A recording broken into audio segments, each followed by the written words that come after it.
মেয়ের প্রতিভাকে ভাবাচ্ছে পারিবারিক নিদারুণ অর্থকষ্ট। ন্যাশনাল গেমসে জোড়া পদক এনেছে পূর্ব বর্ধমানের মেয়ে সাথী। পূর্ব বর্ধমানের কালনার মেয়ের ক্রীড়া প্রতিভাকে ভাবাচ্ছে পারিবারিক নিদারুণ অর্থকষ্ট। ন্যাশনাল গেমসে জোড়া পদক এনেছে কালনার মেয়ে সাথী মণ্ডল। 2026 সালে জাপানে এশিয়ান গেমসে দেশের হয়ে প্রতিনিধিত্ব করবে কালনার 2 নম্বর ব্লকের সাতগেছিয়ার Sathi Mondal. Second Asian yoga sports championship দিল্লিতে হয়েছিল, সেখানেও 2টো গোল্ড মেডেল পায় সাথী। 13 বছর বয়স থেকে সাথী মণ্ডল যোগা প্রশিক্ষণ নেয়। ছোট থেকেই বিভিন্ন প্রতিযোগিতায় অংশগ্রহণ করে সাথী মণ্ডল। প্রতিটি প্রতিযোগিতা থেকেই তার ঝুলিতে একটি করে পুরস্কার আসতে থাকে। সাথী মণ্ডল বলাগড় বিজয়কৃষ্ণ মহাবিদ্যালয়ে সেকেন্ড ইয়ারের ফিজিক্যাল এডুকেশনের ছাত্রী। বাবা শ্যামল মণ্ডল টোটো চালান, মা রূপালী মণ্ডল একটি বেসরকারি নার্সিংহোমে আয়ার কাজ করেন। কোনো রকমে টেনে টুনে সংসার চলে। ছোট থেকে সাথী অভাব অনটনের মধ্যে দিয়ে মানুষ হয়েছে। সামনে আছে এশিয়ান গেমস। এশিয়ান গেমস অনুষ্ঠিত হবে জাপানে, কিন্তু সাথীর কপালে চিন্তার ভাঁজ। এশিয়ান গেমসে অংশগ্রহণ করতে গেলে প্রচুর টাকার প্রয়োজন। সেই টাকা জোগাড় হবে কি করে? কোনো মতে টেনে টুনে সংসার চলে।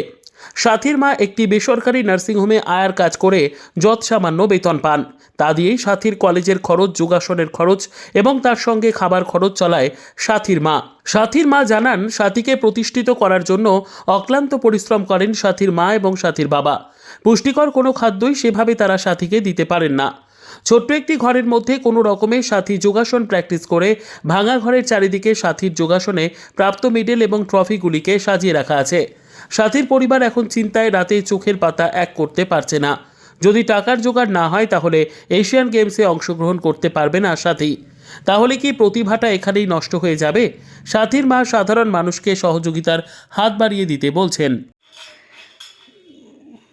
তুমি দুবার যোগাসনে সাফল্য এনেছো, একবার গোল্ড, সিলভার এবং পরের বার দুবারই গোল্ড।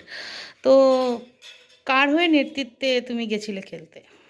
আমি রিসেন্টলি যেটা হয়েছিল দিল্লিতে 25 থেকে 27 তারিখ অবধি ইন্দিরা গান্ধী স্টেডিয়ামে, সেখানে আমি দুটোই গোল্ড পাই এবং আমার একটা ইভেন্ট ছিল লেগ ব্যালেন্স ইন্ডিভিজুয়াল ইভেন্ট আর একটা ট্র্যাডিশনাল গ্রুপ ইভেন্ট।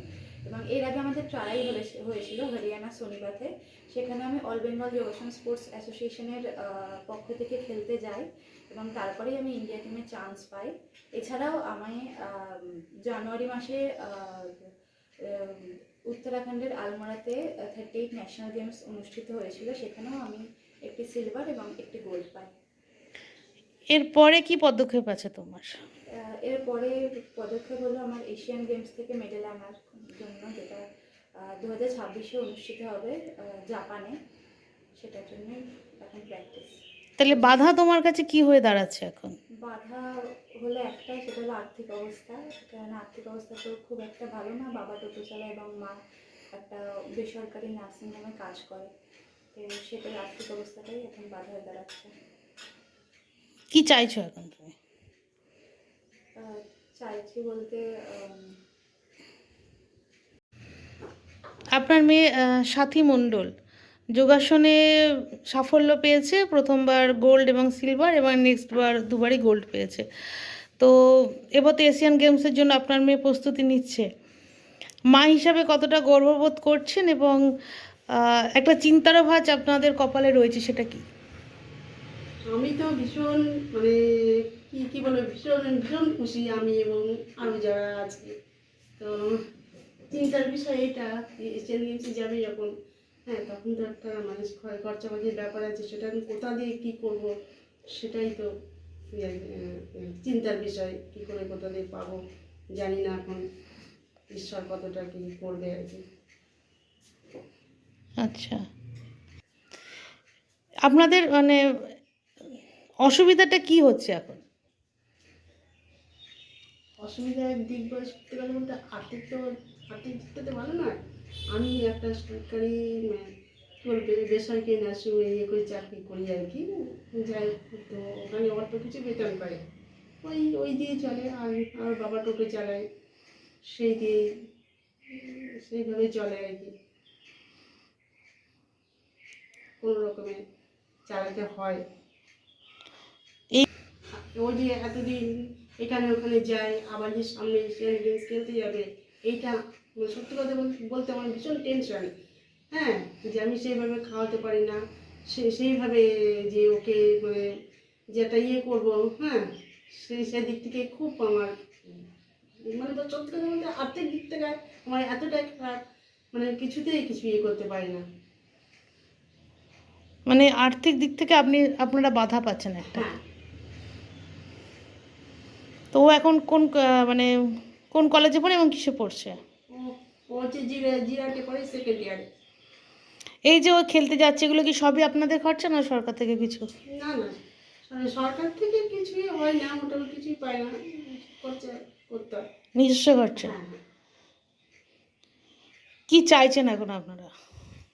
এখন চাইছি আমি এশিয়ান গেমস জাপান ওইখানে গিয়ে যেন একটা মেডেল আনতে পারে, এটাই আমার সবচেয়ে মানে বড় আশা, পাওনা, স্বপ্ন। তো জাপানে একটা বিশাল খরচা তো যাওয়ার। হ্যাঁ, অবশ্যই সেটা তো আছে, যদি সরকার থেকে মানে হেল্প করে তো ভালো, আর যদি না করে, যদি মানে কারো কাছ থেকে বলে কয়ে সাহায্য তুলে। আপনার নাম? আমার নাম হচ্ছে কি বল, আপনার মেয়ে যোগাসনে দুবার বিজয়ী হয়ে এসেছে, একবার গোল্ড এবং সিলভার পেয়েছে, তারপর এবার দুবারই গোল্ড পেয়েছে। তো এবার লক্ষ্য হচ্ছে ওর এশিয়ান গেমসের জন্য। বাবা হিসাবে কতটা গর্ববোধ করেন এবং ওর এই খেলতে যাওয়া নিয়ে কি ভাবছেন? গর্ববোধ তো ভালোই লাগছে, এটা তো একটা আনন্দের বিষয়, কিন্তু তার মধ্যে একটা প্রশ্ন আছে, ওই যে এশিয়ান গেমসে 26-এ যে আমাদের টাকার অঙ্ক তো আছে, এইটা এখন কোথা থেকে কী হবে বোঝা যাচ্ছে না কিছু, কী করবো না করবো। দেখি, সরকার তো বলেছেন চাকরি বাকরি পাওয়া যাবে, সেই বিষয়ে যদি হয়, চাকরি বাকরি যদি হয়, তাহলে তো আর কোনো টেনশনটা থাকবে না, কিন্তু টেনশন থেকে যাবে যতদিন না চাকরি বাকরি হয়। আচ্ছা, তো আপনারা মানে আপনি কি কাজের সঙ্গে যুক্ত আছেন? আমি তো বোঝা, আচ্ছা, আপনার উপরই সংসার নির্ভর? আমি আর ওর মা একটা নার্সিংহোমে কাজ করো, এই দুজনের উপরেই নির্ভর। এইভাবে মেয়ের যে এই খরচাগুলো চালিয়ে যেতে, এইভাবেই আসছে এর থেকে। আপনার নাম? শ্যামল কুমার।